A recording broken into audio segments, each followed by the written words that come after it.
I didn't want to attend the wedding. Not because I wasn't happy for my niece, but because I had a feeling something would go wrong. That feeling hit the moment I saw the seating card. The card was small, cream-colored, and placed at the farthest table near the back of the venue. It didn't even have my name. It said, Old Burden. No seat number. No welcome. Just those two cruel words. I stared at it. My hands froze in place. My fingers shook a little as I tried to hide the card with my napkin. My heart, it cracked like dry glass. I scanned the crowd, wondering who had written it. The servers? The planner? Or worse, someone from my own family? I hadn't even taken my coat off yet. The venue was beautiful. White roses hanging from crystal chandeliers.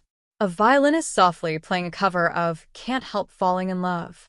Guests dressed in pale pinks and blues smiled at each other. But not at me. I stood alone. No one noticed. No one waved. No one even asked why I hadn't sat down yet.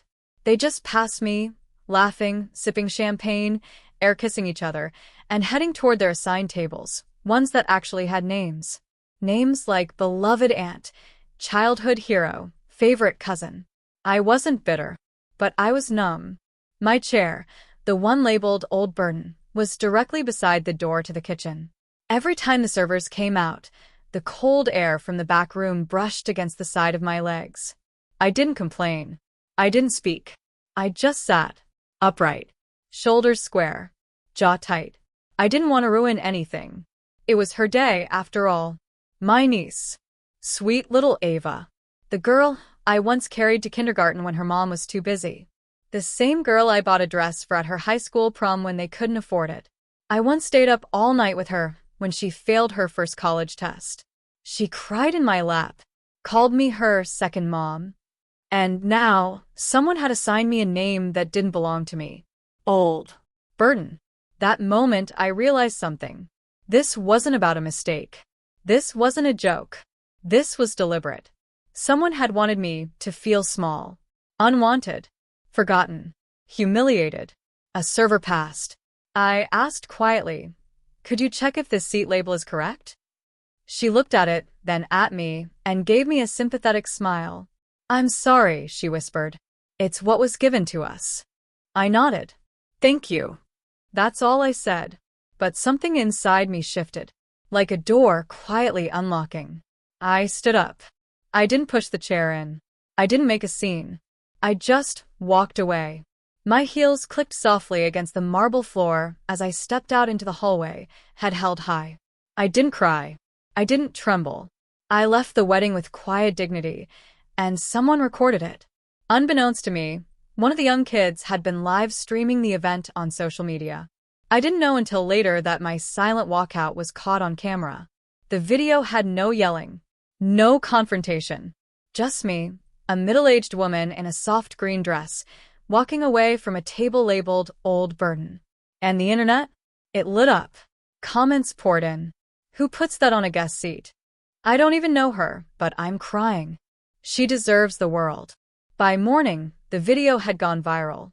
By noon, I had 3 radio hosts calling me for interviews. And by the end of the day, my life would never be the same. I didn't even know what I was going to do when I walked out. I didn't have a plan. No destination. Just an overwhelming urge to be away from that room, away from that table, away from that label.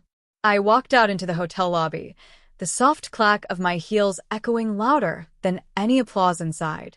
The air out here felt lighter, less judgmental. I pulled my coat around me, sat down on a velvet bench, and just breathed. I hadn't realized how shallow my breaths had become until I felt my chest expand fully for the first time in hours. And then, as if on cue, my phone buzzed. First once, then again, then 10 times in less than a minute. At first, I thought something had happened. Maybe Ava needed me. Maybe someone had followed me out. But no. It was a friend from my old neighborhood. Then, an old colleague. Then someone I hadn't heard from in 5 years. "Is this you? Why are you trending on TikTok?" You didn't deserve that. You were always the kindest soul at the center of every family moment. I stared at the screen. The video was right there. Uploaded by someone I didn't even know. A teenager, apparently, who had been filming the wedding as content for their family lifestyle vlog. And somehow, the moment I stood from that chair was captured in perfect clarity, my calm composure, the camera focusing on the insult taped in front of me, and my silent exit like a slow, graceful statement to the world. The caption read, "They labeled her Old Burn." She didn't say a word. She just walked away like a queen. It had over 2 million views by the time I reached the parking lot. I was still standing there, staring at my phone when a stranger walked past me and said, "You're her, aren't you? The woman from the wedding video?" I blinked. I don't know what you're talking about." She smiled gently. "You don't have to say anything. Just know that you made a lot of us cry today. In a good way." I sat down in my car, heart racing. I wasn't used to attention. My life had always been quiet. A small apartment. A library job. Afternoons reading romance novels.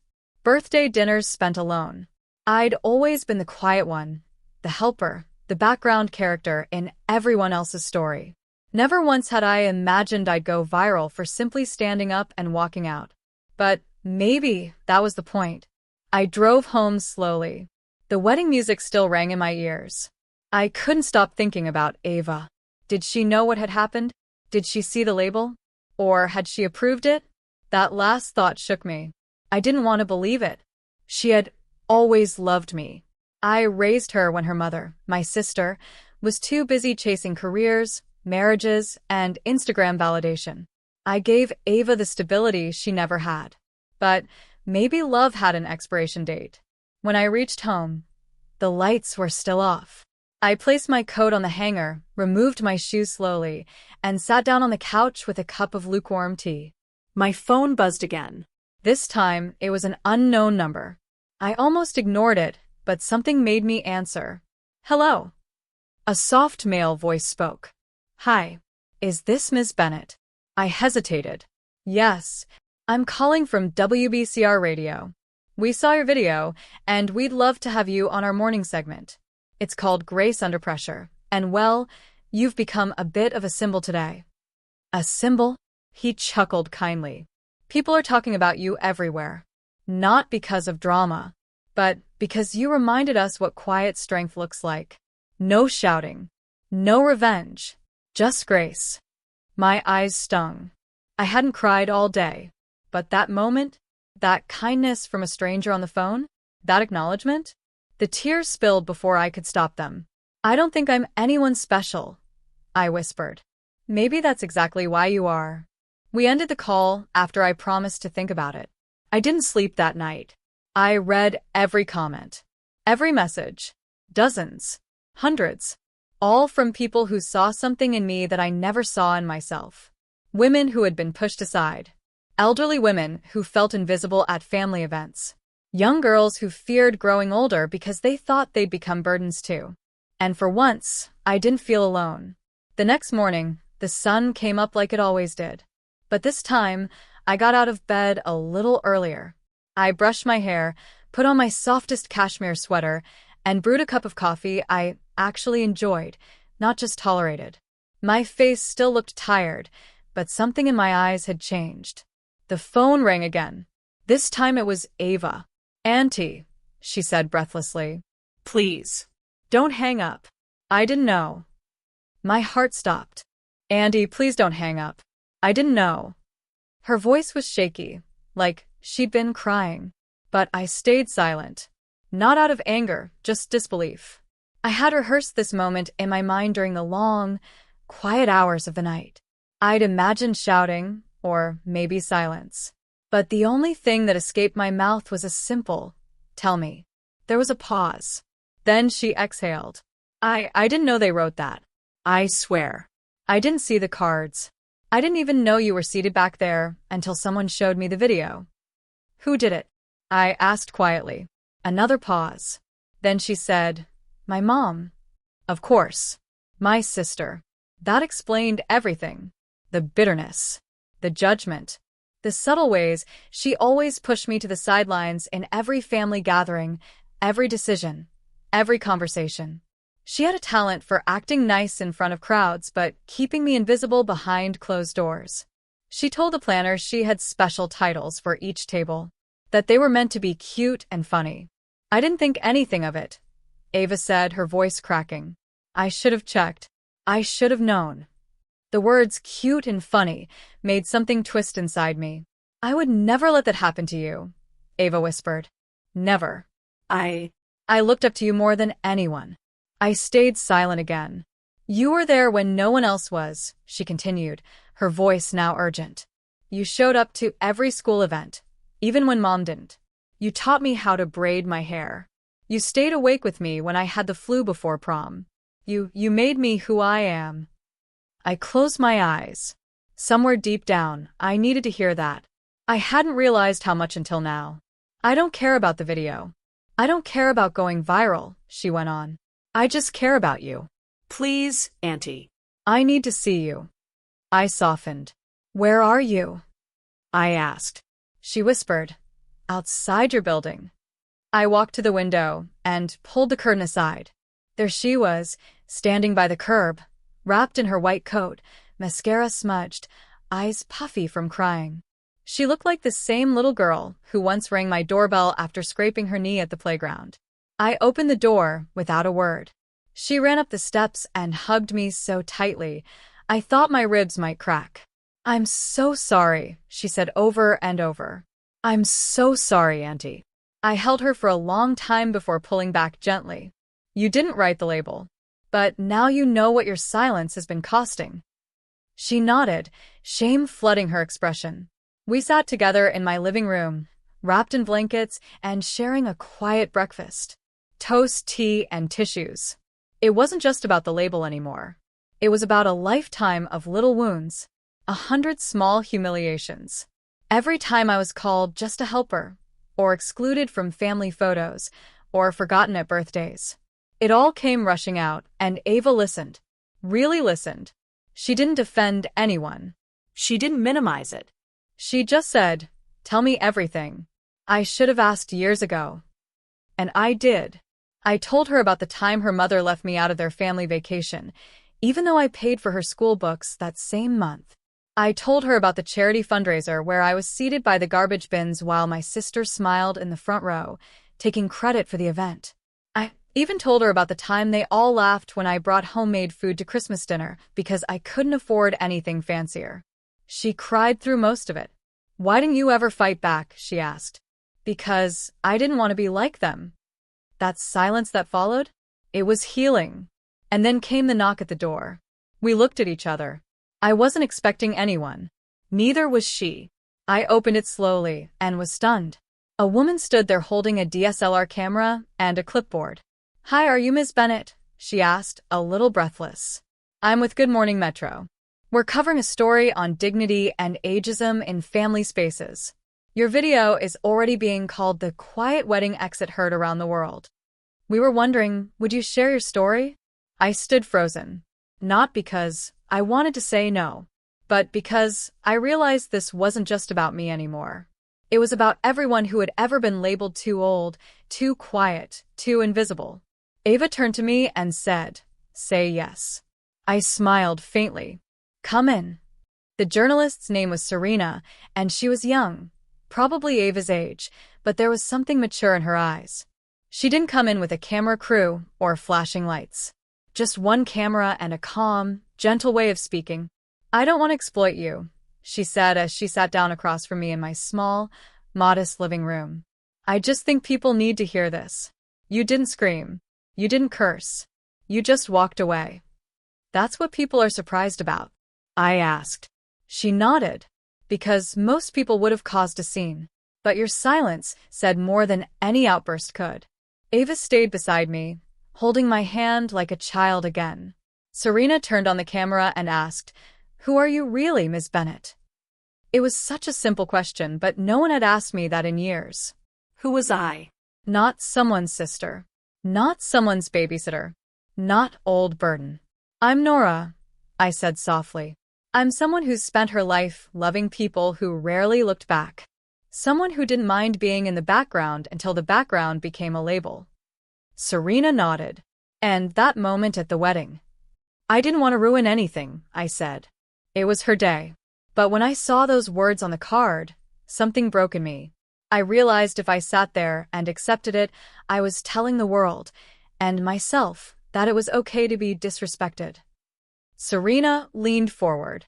You've inspired millions, you know that? Older women, young girls, even men. People are sending messages from around the world. She opened her laptop and showed me just a few. My mom cried watching her walk out. She said that's how she's felt at every family event for years. That woman is a legend. She taught me how to leave with dignity. I didn't know someone walking away could feel like a revolution. I had no words. Not because I didn't believe them, but because I didn't know how to accept them. Praise was something I'd never learned to receive. I was good at serving, helping, fixing. Not being seen. Not being honored. I blinked fast. I don't know what to say. You already said it, Serena smiled. Without saying anything, the interview ended without dramatics, just the soft kind of grace that lingered in the air, even after she left. Ava made tea and stayed the night. We didn't talk much, but when I went to bed, there was a small note on my pillow in her handwriting. I love you. I'm sorry I let you sit in that seat alone. The next day was surreal. The interview went up online and crossed 1 million views within hours. Emails poured in. Strangers, nurses, teachers, widows. A young girl from Boston who wrote, I'm only 16, but I feel invisible sometimes. Watching you walk out gave me courage to not let people walk over me. And then came the unexpected letter. Not an email, not a text. A letter, handwritten, delivered by courier. The envelope had no return address. Inside, on thick cream paper, was a single line. You are not a burden. You're a blueprint. And a check. A check for $25,000. No name. Just a note that said, use this to do something just for you. Something no one else ever gave you permission to do. I stared at it for an hour. I didn't want money. That wasn't the point. But this was something else. A stranger reminding me that my life didn't have to end in the background. I didn't cash it right away. Instead, I sat down and wrote a list. Not of chores, not of errands, but of things I wanted, really wanted. Take a painting class. Travel alone to a place I've never been. Buy a new coat without checking the sale rack. Go to a restaurant and order dessert first. Start a small blog for women like me. Call myself important just once and believe it. And for the first time in decades, I felt something unfamiliar. Hope. It started as a whisper. A woman at the grocery store who stopped me by the apples and said, You don't know me, but I saw your video. I sent it to my daughter. She's 15. You made her feel strong. Then came the florist who gave me free daisies and said, For the woman who reminded the world how to carry herself with dignity. Even the local library, the same one where I had shelved books quietly for 16 years, asked me to speak at their Women's History Month event. And somehow, I said yes. I stood in front of a room full of women, some my age, some older, and many younger. I told them my story. I read the words that were once taped to the front of my seat, old burden, and said, they weren't just words on a card. They were words written in all the moments I let myself shrink. But then I paused. And that's the day I stopped shrinking. The room was silent. And then someone clapped. And then everyone clapped. And I realized I wasn't invisible anymore. Later that night, I walked home with a strange fullness in my chest. Not pride, exactly. Just peace. Like I had been waiting years for someone to open a door, only to realize I had the key in my own pocket all along. That's when the mail came. A pale pink envelope slid beneath my door, thicker than the usual junk. I opened it slowly, curious. It was another invitation. To a party. A post-wedding celebration. From Ava's mother, my sister. I stared at the RSVP card. It said, We hope to celebrate family together, in love and laughter. And beneath it, the seating arrangement. Table 1, the couple. Table 2, parents. Table 3, honored family matriarch, Nora Bennett. My stomach turned. Not out of anger, but because I didn't trust it. Had she changed? Had she realized what she did? Or was this damage control? A quick fix to polish the family name now that the world had seen what happened? I didn't have the answer. But I knew one thing. I wasn't going to be a prop in anyone's redemption story but my own. The next morning, I called Ava. I got the invitation. She was quiet. I didn't know she sent it. That's what I figured. Are you going to come? I didn't answer right away. Will she be there? I asked. Yes. Then so will I. Ava hesitated. Are you sure? I smiled faintly. She called me a burden. But now she wants me to be the centerpiece. Let's see what she says when I bring the truth with me. But you're not going to shame her, are you? No, I said calmly. I'm going to show her what dignity looks like up close. That night, I pulled out an old dress I hadn't worn in years. Emerald green, velvet, fitted just enough to remind me I was still a woman who could walk into a room and turn heads. I had it cleaned, pressed, and ready. I wore it with silver earrings, the ones I had saved for my own retirement party that never happened. I walked into the event on my own. No fanfare. No cameras. Just me. The ballroom was stunning. Soft jazz playing. Candles flickering. Guests dressed like they belonged in a magazine. And then came the moment. The moment my sister saw me.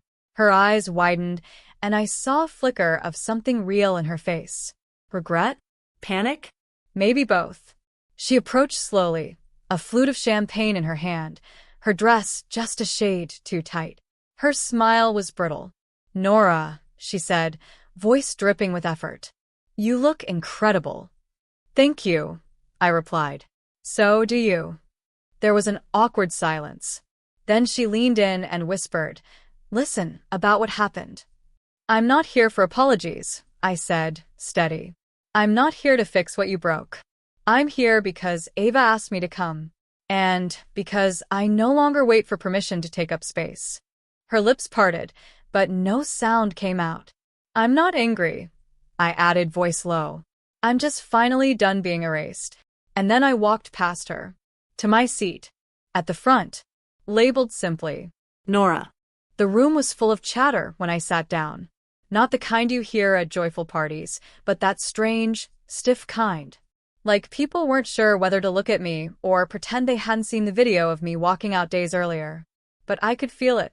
The subtle stares. The way conversations paused when I passed. The whispered words behind lifted champagne flutes. Still, I sat tall. No shrinking. No pretending to be someone easy to ignore. Just Nora, present, silent, watching. Ava sat beside me, holding my hand beneath the table. Her fiancé, Daniel, gave me a gentle nod. He had always been kind. One of the few. The event flowed on as planned. Speeches. Toasts. A slideshow of photos. Laughter in some corners. Awkward silence in others. And then my sister stood to speak. She wore a pale blue gown, flawless makeup, a smile as polished as glass. I want to thank everyone for coming, she began. This family means everything to us. And despite a little online distraction lately, we're grateful for grace, forgiveness, and moving forward with love. The crowd clapped, unsure, polite. I didn't. She looked at me as if expecting something, a nod, maybe. A sign that her vague, passive speech had cleared the air. But I just sipped my water and kept my gaze steady. Then something unexpected happened. A man stood up from the back of the room.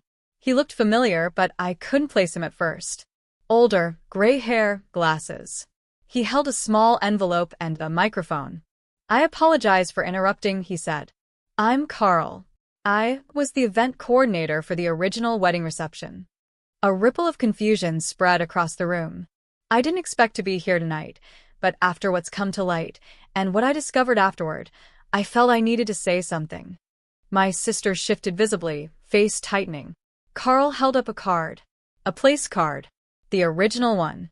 This, he said, was the original label for Ms. Nora Bennett's seat. It said, Beloved Aunt.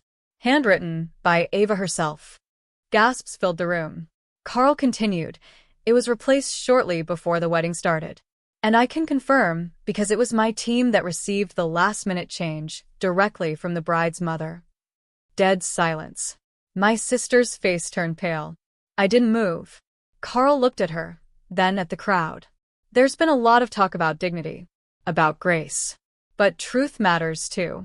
Ms. Bennett didn't just walk out. She walked away from something that was never meant for her. All eyes turned to me, a mix of sorrow, shame, and stunned admiration.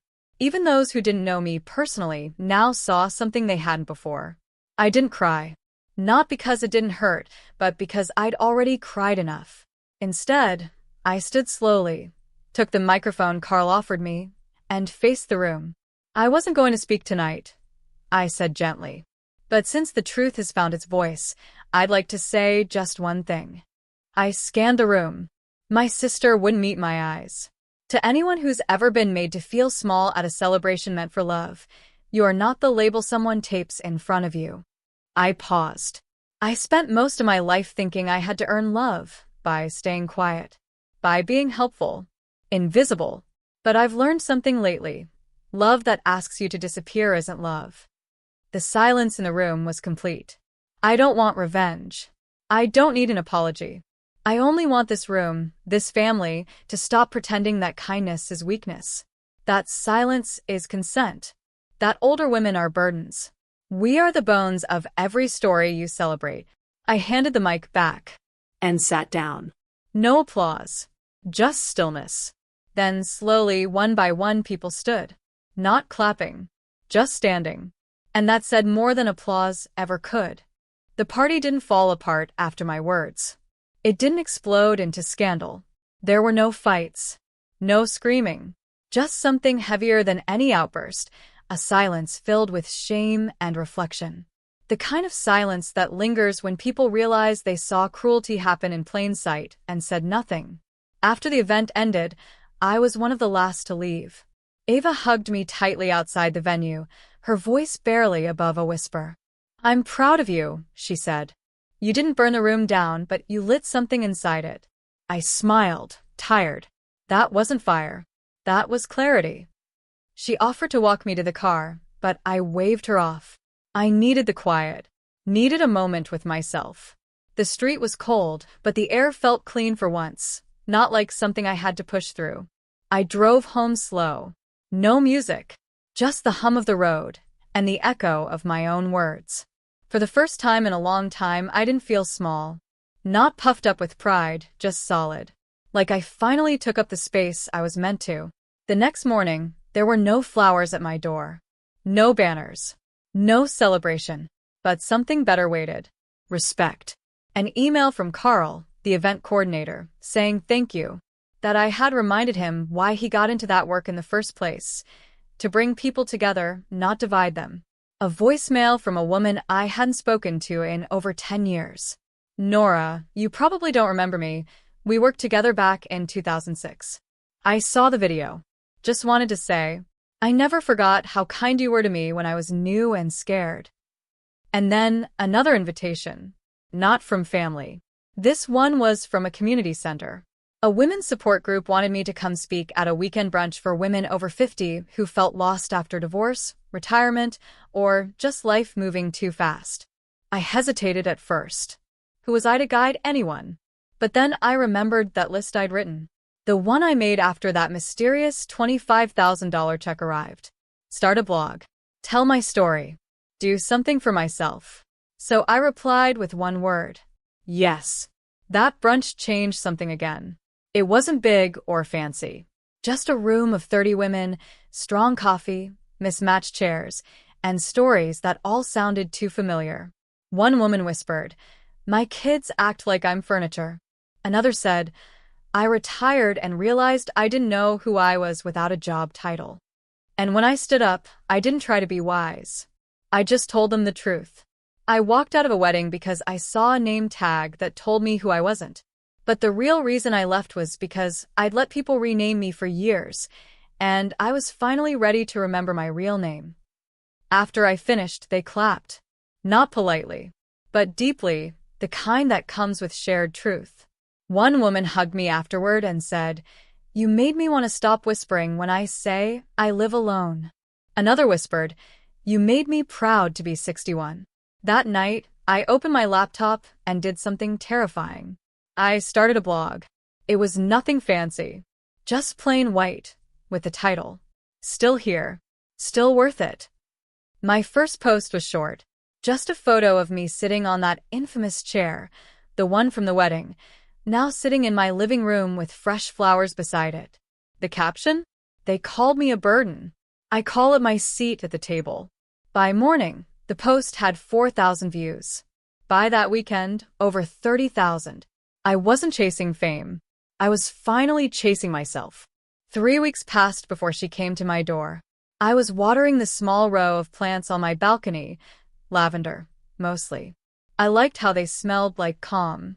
I hadn't seen or heard from my sister since the night of the event. No apology. No message. Just silence, the kind that used to hurt. Now, it didn't sting anymore. So when I opened the door and saw her standing there, hair pinned, lips pressed together, nerves hidden under a stiff designer coat, I didn't feel rage. I didn't feel small. I felt steady. "Hi," she said. I nodded. "Hi. Can I come in?" I paused, then stepped aside. We sat at my dining table. No tea. No pleasantries. Just two women who shared blood but hadn't shared truth in a very long time. She spoke first. "I don't know how to start this." "Try with the truth," I said gently. Her jaw clenched. I told the planner to change the card," she admitted. "I didn't think they'd actually use the words I joked about. I didn't think it would be printed." "You joked about calling me a burden?" I asked, voice calm. She looked away. It was petty. I was angry that Ava still talked to you about things she didn't tell me. "So, you punished me?" I asked, still without raising my voice. "By humiliating me in front of strangers?" Tears gathered in her eyes. I didn't know the whole world would see it. "That's not the part that hurt," I said. "The part that hurt was how easy it was for you to think I wouldn't say a word." She sat very still. "Why didn't you say anything before?" she finally whispered. "All these years, I could feel it, that you resented me, that you held back. Why didn't you fight?" "Because I thought I had to choose between being loved and being heard." She covered her mouth like my words slapped her harder than a scream ever could. I let the silence stretch. "I used to tell myself it didn't matter," I continued. "That keeping peace was more important. That I didn't need a seat at the head table. That love was about staying useful, staying small." My voice cracked just slightly. "But that wedding label wasn't a mistake. It was everything you felt but never said, written in ink. And this time, I couldn't let it pass." She wiped her cheek. "I've been selfish," she said. "Always. I always needed to be the center. Even when you were the one doing the work, I wanted the credit." "I don't need credit anymore," I said. "Just truth." We sat with that. She reached into her purse and pulled out something folded, an old photograph. It was of us, younger, sitting on the back porch of our childhood home. I was braiding her hair. She was smiling at something I had just said. "I kept this," she said, "because you were always the one who held me together, even when I didn't deserve it." I touched the edge of the photo, but didn't take it from her. "I don't hate you," I said, "but I can't go back to who I was before." She nodded slow. "I want to know you now," she whispered. "The real you." "Not the version I painted." "That's going to take time," I said. "And effort. I'm ready for both." A strange peace settled between us. Not perfect, not tied up in a bow. Just real. When she left, she turned at the door and said, "The label may have said burden, but you carried more grace than anyone else in that room." And this time I believed her. The invitation came by email, tucked between a newsletter and an ad for garden gloves. It was from a national conference for women in leadership and resilience. The subject line simply said, "We saw you walk away. Will you stand for others now?" I almost deleted it, but something in me paused. They had watched the video, read the blog. They wanted me to close their weekend event with a keynote speech. "Not as an expert," the email read, but as a woman who reminded the world what quiet courage looks like. I stared at the screen for 5 whole minutes, then whispered out loud, "Me?" The old version of me would have said no. Would have thought, who am I to speak in a room full of achievers and leaders and polished women with perfect resumes? But the new version? She remembered what it felt like to be labeled and still walk out with her chin high. So I clicked yes. The weeks flew by. My blog readership tripled. Women started emailing me daily, some young and just learning how to speak up, others older and just now realizing they were allowed to. Every message felt like a tiny echo of what I had once needed to hear. One morning, I woke up to a package at my door. Inside was a custom-made notebook with the words, "I took my seat back," embossed in gold. No note. Just that. And I cried. Because someone somewhere knew exactly what those 6 words meant to me. The night of the conference arrived. The venue was a downtown hotel ballroom. I had never worn a microphone headset in my life. But I stood behind the curtain, heart pounding, hands steady, waiting for the host to call my name. Nora Bennett, a woman who taught us that walking away is sometimes the strongest way to stay true to yourself. Applause filled the room. I stepped out into the light. Hundreds of people stood. I could barely see them through the stage lights, but I felt them. Their energy. Their hope. I began. I was once given a name that didn't belong to me. Not legally. Emotionally. Spiritually. Socially. A name that told me I was no longer worth a place at the table. And for a while, I believed it. The room was silent. But then, I remembered something I had forgotten. I remembered who raised children who weren't hers, who stayed late, who listened, who bent so others wouldn't break. I remembered me, and I realized I wasn't a burden. I was the backbone. I shared the story, not just the label, but the years of shrinking, of swallowing disrespect in small bites, of being the reliable one until it became a prison. But the real shift, I said, didn't happen when I stood up from that wedding table. It happened when I chose not to sit back down. Tears shimmered in more than a few eyes. One woman up front whispered, yes, like she had been waiting her whole life to hear it. "I'm not here because I shouted," I said. "I'm here because I finally spoke. And that's enough." When I finished, they stood again. Not because I was famous, but because I had spoken the truth out loud. Afterward, a young woman approached me, barely 20. Shy. Eyes full of fire and fear. "My mom sent me the video of you," she said. She said, "One day you'll understand what this means." She took my hand. I understood it now. Spring came early that year. The snow melted faster. The sun felt warmer. And somehow, the world itself felt softer. Or maybe I did. It had been 3 months since the conference. My story had stopped trending, but something deeper had taken its place. A steady, growing ripple of women taking back their seats, both literally and figuratively. I still got letters. One came from a retired teacher in Arizona. I always thought my life ended when I left the classroom. But then I watched her video. Now I'm teaching again, not math, but life. Another from a 70-year-old grandmother in New York. They call me old-fashioned. But now I know I was just timeless. I kept everyone tucked in a wooden box near the window, beside the lavender plant that never stopped blooming. Ava visited more. She helped me build the blog into a website, added a community forum, posted my first video. She even insisted on teaching me how to live stream, just in case one day you want to speak without waiting for permission. But the biggest shift came quietly. One afternoon, I was sitting in my living room, tea in hand, soft music playing, when my sister walked in without knocking. She carried a frame. "I found this in a drawer," she said. "Thought maybe you should have it." Inside the frame was a photo of our mother. She was standing in the kitchen, apron on, laughing with flour on her cheeks. And beside her, me, holding a tray of cookies. I hadn't seen it in years. "You always looked like her when you smiled," she said, voice barely audible. I didn't respond right away. Then, "Thank you." She sat across from me. No makeup, no mask. "I'm working on it," she said. trying not to be the kind of woman who needs to be the center to feel worthy. You don't have to be the center, I said. Just present. She nodded. And for once, I believed she heard me. Later that week, I used the last of that anonymous check. Not on clothes. Not on a vacation. But on something that felt like legacy. I rented a small studio downtown. Soft lighting. Clean walls. Shelves full of donated books and journals. A long wooden table in the middle. I called it the table. No branding. No logo. Just a space for women of any age to gather once a week. To write. To talk. To breathe.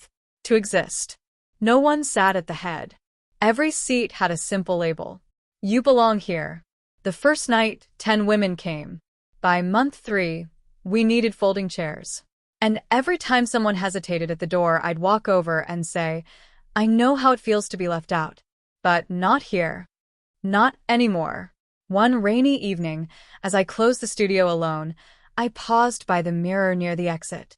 I looked at myself. Really looked. Silver hair. Laughter lines. Eyes that had seen too much and finally started seeing me. And for the first time, I didn't feel like I was living in the background of anyone's story. This was mine. No spotlight needed. Just a seat I chose for myself, one no one could take away again. I smiled. Still here. Still worth it. Always was.